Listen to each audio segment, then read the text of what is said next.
At Shure, the journey is the mission.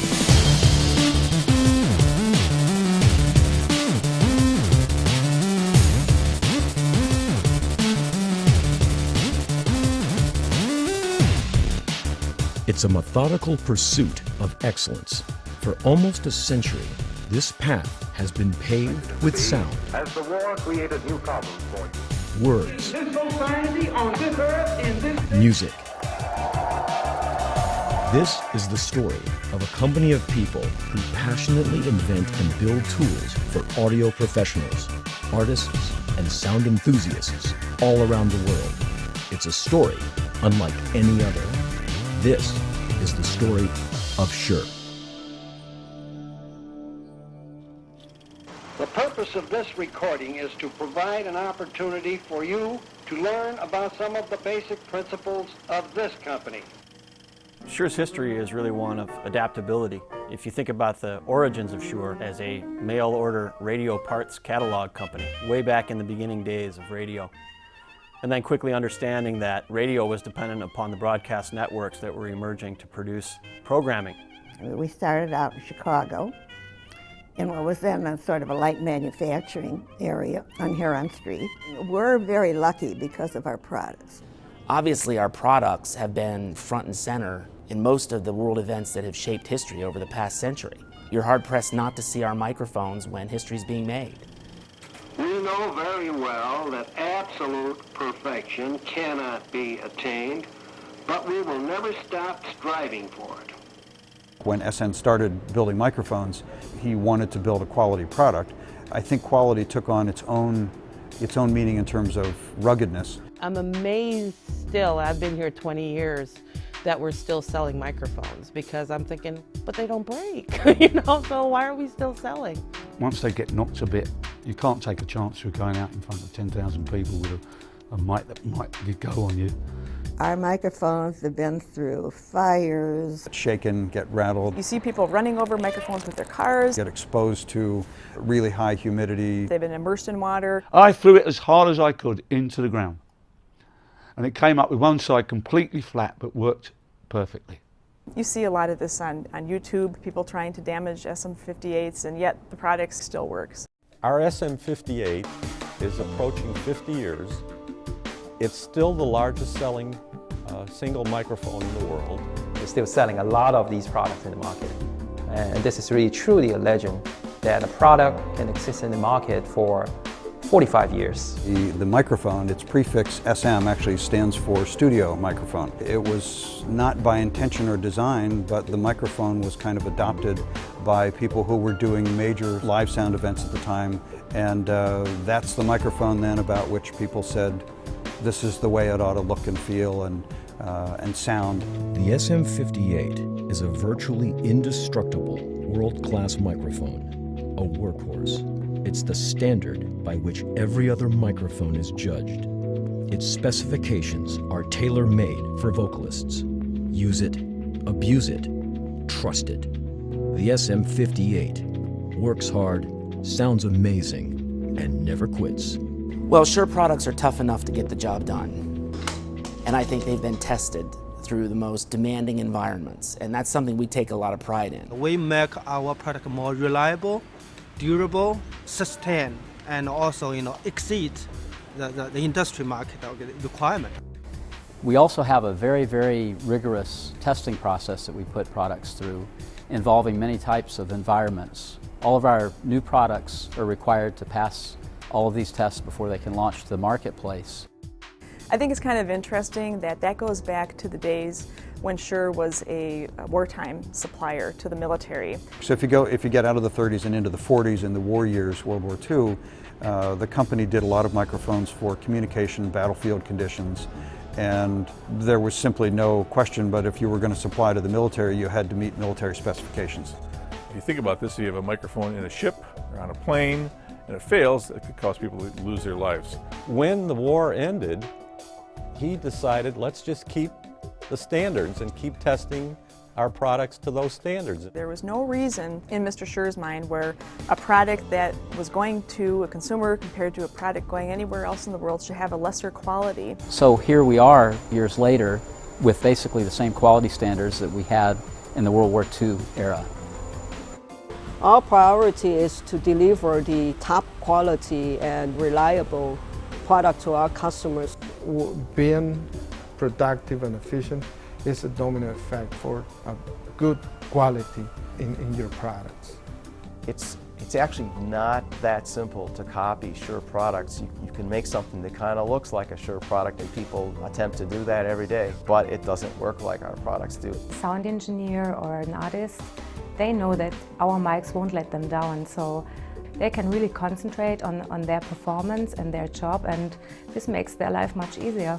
We are good at taking it a step higher than just meeting the needs. I think we really give the customer a higher level of expectation of Shure and the product and what it can do for them. The one thing that makes me proud to work for Shure, no one ever says to me, you know, your microphones are not very good or they fail. You never hear that. They are the most durable microphones I think made anywhere.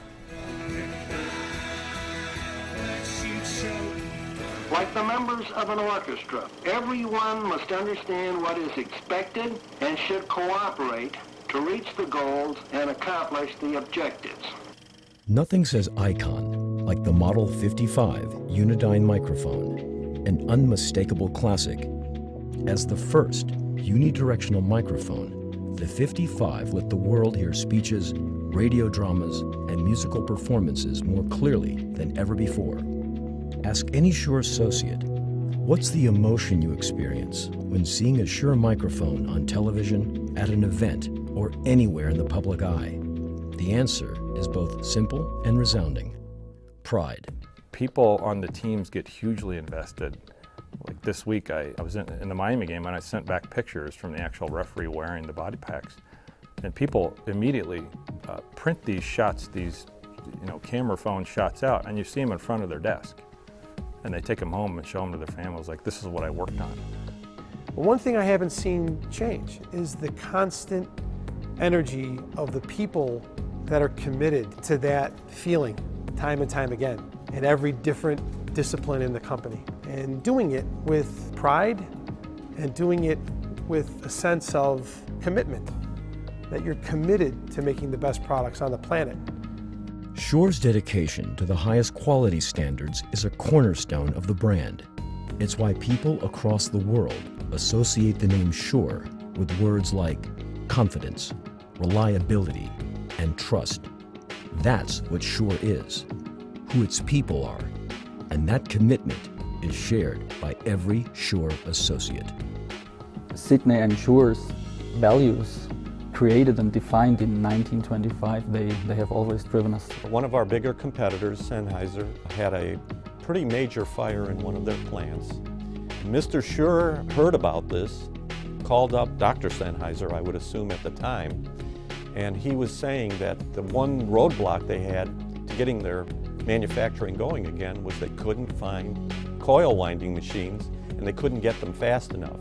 So what did Mr. Shure do? He decided to send them a couple of coil winding machines to help them get their manufacturing going again. And it tells you a lot about the man. I mean, just how honorable and respectful a man he was. Collaboration and respect come naturally for Shure associates. It's wired into their DNA, and it bleeds into their close relationships with customers. No one works harder to get inside a customer's world, get inside their head, and understand the way they work to perfect the tools that make them better at what they do.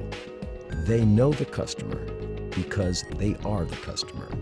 We don't hire people necessarily, they have to have those backgrounds as musicians, but people in many ways find themselves to us because of that. And I think that's part of our success is because we understand customers, because we are one at the end of the day.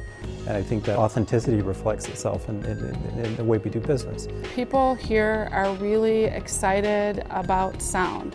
They not only want to build the best possible products for our customers, but they really live and breathe the use of our equipment, many of our associates. And they really believe in this concept of making sound great. It's the aura of Shure. I think the culture here is sort of infectious, which is that good things in the culture kind of tend to live on? I think the respect, what I call as the individual respect, that the company pays for us, and then we as associates respect other individuals within the companies. First, we are in business to perform a service to people. People includes our customers, our employees, and the communities. Shure's customers span the globe. They include artists and entertainers, broadcasters, educators, governments, houses of worship, corporations, and world leaders. Each customer is unique, requiring different products for different situations, some more demanding than others. And Shure mics are always up to the challenge. NASA contacted us, and they wanted to know about, was there a way to use an acoustic trigger in the shuttle to actually open up a vacuum bottle that would suck in rocket fuel gases as it went up in the air, and they would analyze these gases later. So we thought about using the Shure SM11, which is this microphone right here, which is a dynamic microphone and really can handle pretty much any sound pressure level there is. During all the shuttle flights, there was only one SM11 that failed, that was sent back to us for analysis. Well, when we took it apart, we found out that the reason it failed was not the microphone, it was just the cable. That the technician had pulled the cable too tight and made the cable fail. Microphone didn't fail, just the cable failed. So this is actually our one little artifact that we have in our archives of a microphone that we think flew on 20 to 30 shuttle flights. I think Shure and its customers mutually value each other. The sustainability of the business is wholly dependent on understanding and having a good relationship with the customers. And I think we have focused enough on customer service, customer relationships, education, pre and post-sale support, that customers in turn really value Shure as a source of product. Relationships with customers is the base of our business. We often talk about technical features and take care about design and things like that, but business is done by people. In the end, the essence or the brand promise is that we want to be the most trusted audio brand worldwide. Because when you're on stage, you have to trust that your mic, that there's no dropout, that your mic works properly because you are earning your money with it. So it's all about trust, and we are building the products you can trust in the end. We treat all of our customers equally and with respect, and those values are ingrained and go way back to the founder's vision of the type of firm that he wanted to build.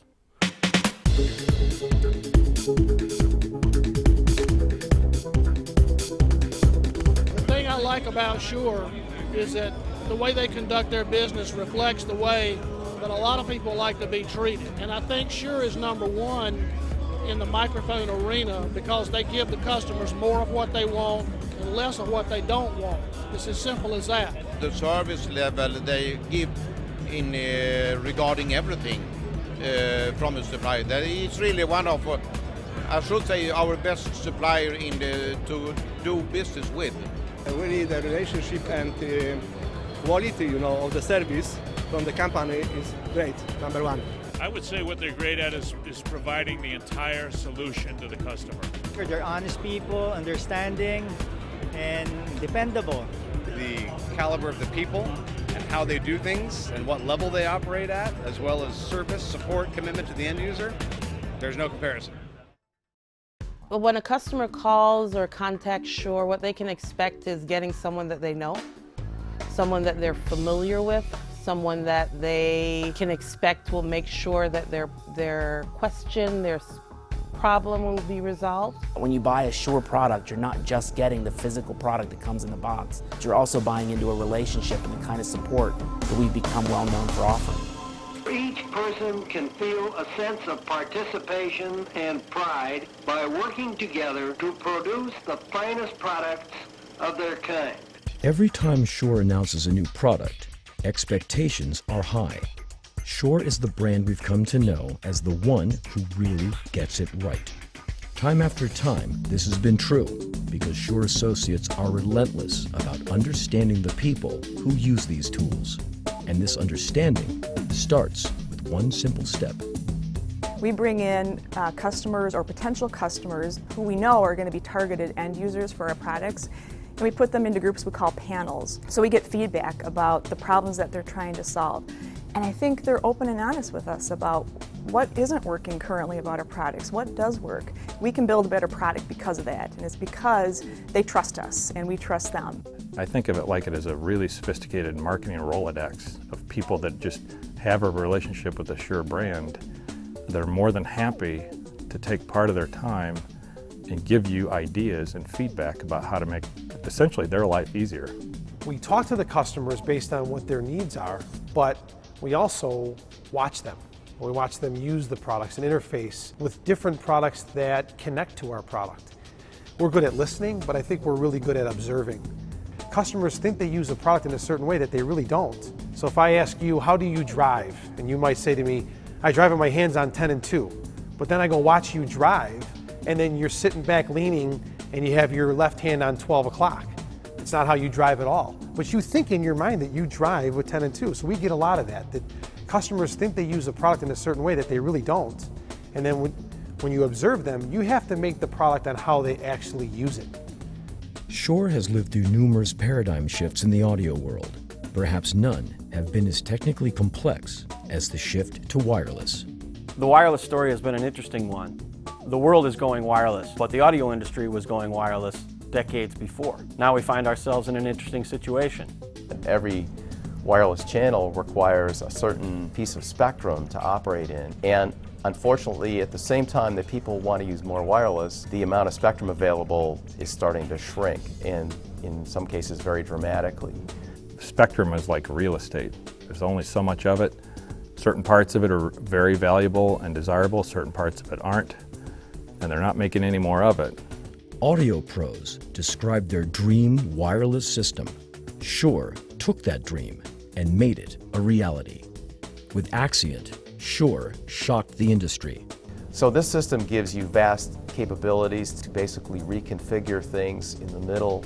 For example, if right now while I'm speaking, the audio engineer noticed that the level was a little too high, he can make that change remotely and have it reflected immediately. In seriously crowded RF environments, Axient gives engineers complete control, providing peace of mind when failure is not an option. Every time I demo Axient somewhere, technicians always look for something. You haven't thought about that, or well, if it would be like that, it would be really cool. And with Axient, they say, honestly, guys, you can't do it better. Just as persons see things differently, groups of people have different views, ideas, policies, and principles of doing business. Thinking beyond geographic borders may be a recent trend for some companies, but for Shure, it's been the vision since the very beginning. Long before the word global appeared on the horizon, we were a very global company. For a company our size to have the international presence that we do is still, even to this day, pretty astounding. I mean, the fact that we're selling in 140 countries, we have offices in many countries. Most companies our size are not global. SN Shure began building international partnerships in the 1920s and 30s. Today, Shure products are sold in over 140 countries. But more importantly, the company has a physical presence all around the world. They build relationships, deliver personalized service to customers, design unique products for unique applications, and lead the way in a global pursuit of excellence. Having different offices in different parts of the world really, first of all, create the image that we are a global company, right? We support our customer everywhere, no matter if you're in Asia, in the US, or in Europe. We first started doing business here, having an office here in Asia since 1999. We really look at the success of the US and the Europe organization, that the support that we are giving to our customers is really one of the key success factors. It doesn't matter, where we work, either in US or in state or in Suzhou and other regions.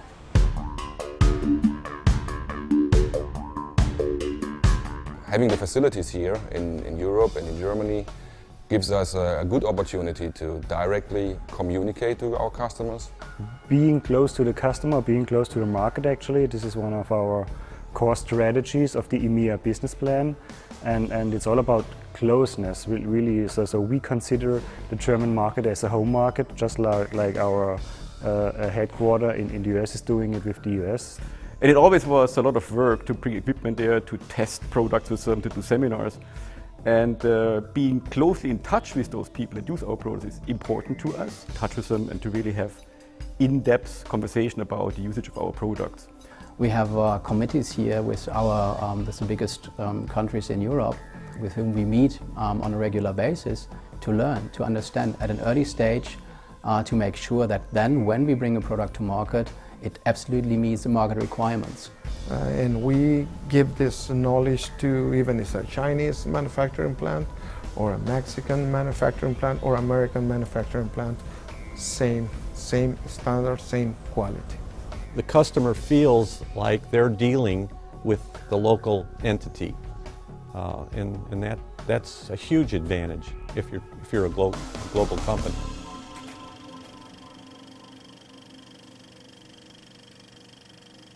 In 1925, SN Shure set the company in motion on a path to lead with products and values that have stood the test of time.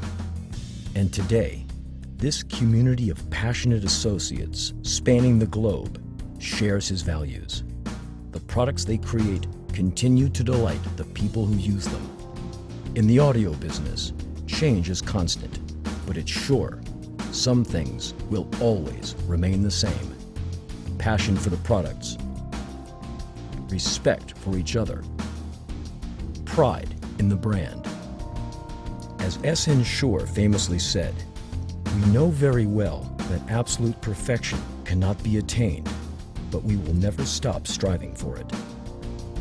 And that is the story of Shure.